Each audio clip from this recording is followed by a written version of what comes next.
শ্বশুর বাড়ির যায় আমি ইনকা বিয়ে যদি কোনোদিন হইনি দোস্ত। কে কি হয়েছে?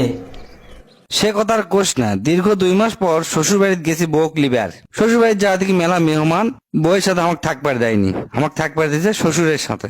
গভীর রাতে দেখি হাতের চুরির আওয়াজ। চিন্তা করনো 2 মাস পর মনে হয় গভীর রাতে বউ আমাক ইশারাতে ডাকিচ্ছে। আমি খুশিতে লাভ দিয়ে উঠনো, উঠে এ ঘর দেখি না কোনো খবর নাই। আবার শুতে পড়নো শ্বশুরের ধারত। কিছুক্ষণ পর আবার চুরির শব্দ, আবার লাভ দিয়ে উঠনো, উঠে দেখি না এ ঘর দেখি কুটিও নাই, বউ তো দেখি ঘুমাচ্ছে, লোকজন আছে।